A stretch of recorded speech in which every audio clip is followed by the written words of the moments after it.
नमस्कार दोस्तों, मैं हूं सौरभ शर्मा। आप देख रहे हैं भारत 24।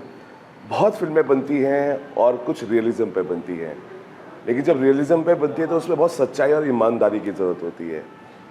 कंट्रोवर्सीज आती हैं, ट्रोलर्स पीछे लगते हैं, लेकिन सबसे ऊपर होती है वो सच्चाई और ईमानदारी जिसको लेके इस फिल्म को बनाया जाता है। एक ऐसी फिल्म आ रही है, जय हिंद जय सिंध। विक्रम भाई, बहुत बहुत स्वागत है भारत 24 में।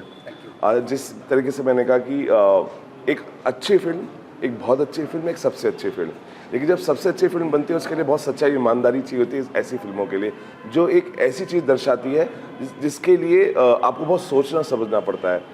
जब आपके पास ये स्क्रिप्ट आई और इसमें पार्टीशन का एक हिस्सा है, या वो तो देखने के बाद पता चलेगा, लेकिन what was your thought process कि एक जिम्मेदारी का एहसास होता है जब ऐसी चीज़ों को दिखाया जाता है?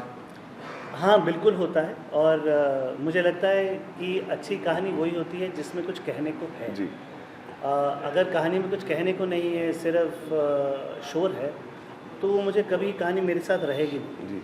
मैं शायद अपना टाइम बिता के आ जाऊँगा, विच इज़ इक्विवेलेंट। इंसान सिगरेट भी शायद इसलिए पीता है कि उसका समय कट जाए आम तौर पे। बाद में आदत पड़ जाती है फिर, जो कि उसके शरीर के लिए बुरी ही है, क्योंकि वो कुछ दे के नहीं जा रही, बस आपका समय खा के जा रही है। तो इस कहानी में ऐसा नहीं है। ये कहानी काफ़ी सच्ची है। इस कहानी में कुछ ऐसी बात है जो ये कहानी कहने की कोशिश कर रही है। दूसरा, एक फिल्म जो है वो किसी एक इंडिविजुअल पे बेस्ड नहीं। जी। पहली बात तो डायरेक्टर मीडियम होता है, मानता हूँ, लेकिन पूरा एक शहर लगता है एक फिल्म को खड़ा करने के लिए। तो हम अपनी तरफ से कोशिश ज़रूर करते हैं उस शहर को खड़ा करने में, महत्वपूर्ण हिस्सा बनाने में, पर हम उतनी ही कोशिश कर सकते हैं जितना हमारे हाथ में है।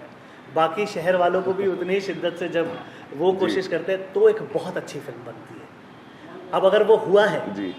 तो वो डायरेक्टर होंगे जिनको ये एहसास हुआ होगा। देखिए, कहते हैं ना कि धुआं वहीं उठता है जहाँ आग लगती है, और वो पोस्टर में दिखाई दे रहा है। आपको लगता है ये धुआं उठाएगी? मुझे लगता तो उम्मीद है जी। पूरी उम्मीद है। अच्छा, आपके पोस्टर में बहुत ही इंटेंस, और जब इंटेंस किरदार होता है उसकी हंसी बहुत कुछ कहना चाहती है। आपकी कुर्सी में बैठी हुई हंसी क्या दर्शाएगी जब ऑडियंस देखेगी? मेरे ख्याल से ज़िंदगी में इस किरदार का जो बेसिक है कि इसने बहुत थपेड़े खाए हैं जीवन में। जी। और अपने थपेड़े खा के इसने अपने जीवन का एक मूल चीज़ इसने समझी है जी। कि एक सर्वाइवल है दुनिया के लिए, और एक सर्वाइवल है उसके अपने लिए। वो इसी बैलेंस को मेंटेन करने की कोशिश करता है, और कहीं शायद उसने इन दोनों के बैलेंस को, जो हम सब करते हैं मेरे ख्याल से, इस बैलेंस को मेंटेन करने के चक्कर में कहीं उससे कुछ गलतियां हुई होंगी, कहीं उससे कुछ ठीक डिसीजंस भी लिए गए होंगे, और उस सामंजस्य को बना के वो अपना जीवन समझ रहा है।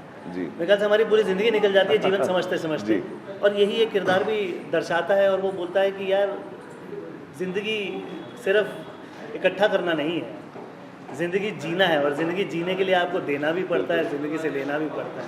देखिए, रियलिज्म पे बहुत स्टोरीज अभी आ रही है, केयरलेस स्टोरी 2 भी आ रही है, और ऐसी सिद्ध की कहानी है। मुझे लगता है शायद पहले हमने देखी है, नहीं देखी, इसका अंदाज़ा जब होगा जब रिलीज़ होगी। लेकिन ऐसी फिल्मों की कहानी जो हमारे बैकग्राउंड है, पार्टीशन से, क्यों सामने नहीं आ पाती है? क्यों थोड़ी देरी लगती है?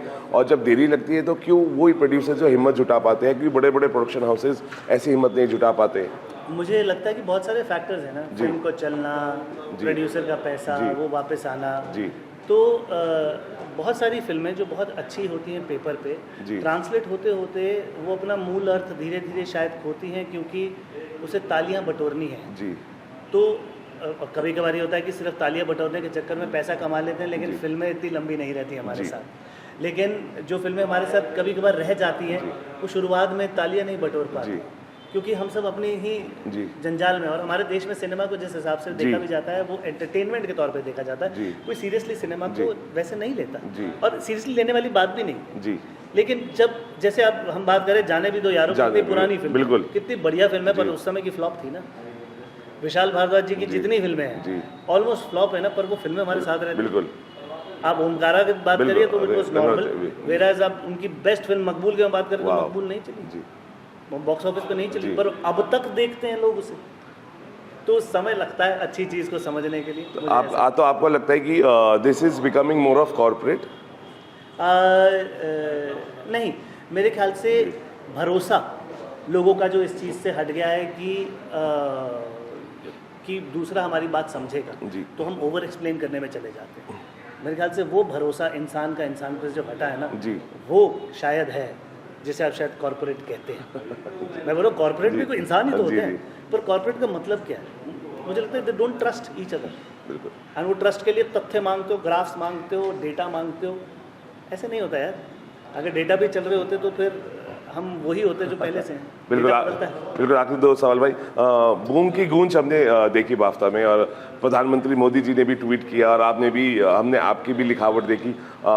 मज़ा आता है कि क्योंकि ऐसा कंटेंट, ऐसी कहानियाँ हमारी जो होती है उसकी गूंज दिखाई देती है, और बूम एक ऐसी ही फिल्म है। बहुत अच्छा लगता है यार कि चलो अंततः ये किसी वहाँ तक पहुँची जहाँ तक हमें से पहुँचाना चाहते थे। सबने बड़े मेहनत और दिल से इस फिल्म को बनाया, लेकिन दुख वहाँ होता है कि जब बाहर के देश रिकग्नाइज करते हैं तब हम रिकग्नाइज कर रहे हैं। जब यहाँ पर जब उसके शोज़ लग रहे थे तो शोज़ खाली जाने की वजह से उन शोज़ को कैंसिल करना पड़ा था। और बड़े छोटे शहरों में फिल्मों को दिखाया नहीं जाता क्योंकि वही भरोसा कॉर्पोरेट।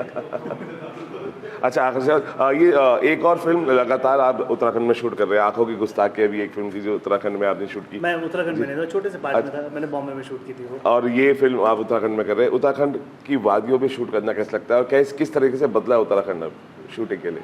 मुझे तो बहुत खूबसूरत शहर लगता है, बहुत ही वाइब्रेंट शहर है, बहुत अच्छी एनर्जी है, वेदर बहुत अच्छा है। मुझे तो मज़ा आता है उत्तराखंड में शूट करने में। हालांकि इस वाले पार्ट में जो कि उत्तराखंड में, मैं इस फिल्म में इसका हिस्सा नहीं हूँ, मैं उत्तराखंड में कोई और फिल्म कर रहा हूँ। बट उत्तराखंड बहुत ही बढ़िया जगह है। इसमें इतना एक तो वेरिएशन है, आप औली तरफ चले जाएँ, फिर आप देहरादून की तरफ आ जाएँ, फिर आप नैनीताल चले जाएँ, तो इतना वेरिएशन है, मज़ा आता है। और भाई भगवान का वो भी है देवभूमि हमारी। देवभूमि।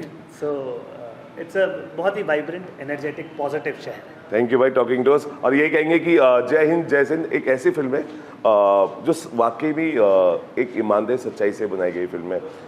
बहुत सोच समझ के जब ये फिल्में बनाई जाती है, जब पर्दे पे आती है तो उसको बिना किसी समझ के आप देखिए, समझिए, और उसके पीछे की इमोशंस को समझिए कि क्यों बनाई गई है। क्योंकि बड़े बड़े प्रोडक्शन हाउसेस कई बार ऐसी फिल्में नहीं बनाते हैं, बड़े बड़े स्टार्स अपना हाथ पीछे की लेते हैं। लेकिन मैं हिम्मत कहना चाहूँगा इन सभी सितारों की जिन्होंने कुछ ऐसे पार्टीशंस की कहानी आपके सामने उजागर करने की कोशिश की है जिसको शायद हम अनजान थे, नहीं पता था, लेकिन जो शायद कुछ चीज़ें हमारे सामने आएगी। फिलहाल भी कहते हैं आप बताइए बार 24 के साथ।